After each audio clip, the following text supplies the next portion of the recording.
By way of explaining, we wrote down the value of U.S. Air reflecting our investment's current market value. You had a good explanation in your report as to why the economics of the business are unattractive, and I presume, given the choice, we wouldn't do it over again. I think that's a fair assumption. And I should mention, anybody wanted to ask about U.S. Air, we put them in the other room, just so you'll know why. And then the second part is better. But I'm watching you. I can see you on the monitor. In quoting from your profound statement, you don't have to make it back the way you lost it. Right. Wouldn't it be a good idea to put that $89 million in something you are really behind as opposed to U.S. Air? Well, that's a very good question, because it is true that a very important principle in investing is you don't have to make it back the way you lost it. And in fact, it's usually a mistake to try and make it back the way that you lost it. And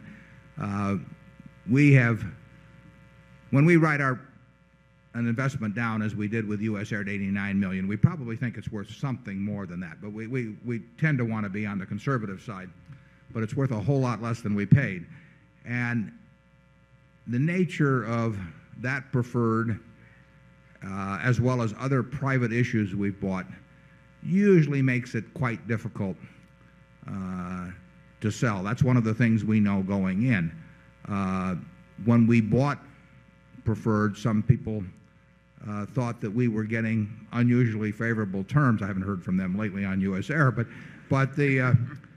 one of the considerations in that is that if you buy 100 shares of a preferred that's being offered through a securities firm from the same issuer, you can sell it tomorrow, and we are restricted in some ways legally, and in other ways simply by the way that markets work, from disposing of holdings like that. And we know that there's an extra cost involved to us if we should try to sell, or it may be impossible. And that's not of great importance with us, because we don't buy things to sell, but it's of some importance. And we are not in the same position owning our Series A preferred of U.S. Air as we would be if we'd bought 1,000 shares or 5,000 shares of the Series B preferred, I believe it is, that trades on the New York Stock Exchange. That would be very saleable. And our preferred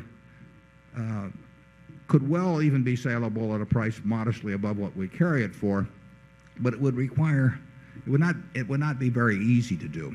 If we went about to do it, we could probably, assuming we could do it at all, we could probably get a little more money for it. But it would not be easy to do, partly because of the legal restrictions. Charlie and I are on the board. That complicates things. We always know something that just by being on the board that the public doesn't know, so that complicates things. And in the end, we usually find that dealing with anything where we've got fiduciary obligations is maybe not practical at all, and if it is, it's probably more trouble than it's worth. Charlie? Well, it's certainly been an interesting experience, the U.S. Air experience.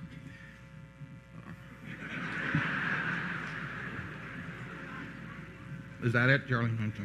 No. Well, I'd like to repeat that business about not having to get it back the way you lost it. You know, that's the reason so many people are ruined by gambling. They get behind, and then they feel they have to get it back the way they lost it. It's a deep part of the human nature, and it's very smart just to lick it by will, and little phrases like that are very useful. Yeah, one of the important things in stocks is that the stock does not know that you own it. You know, you have all these feelings about it, you know, and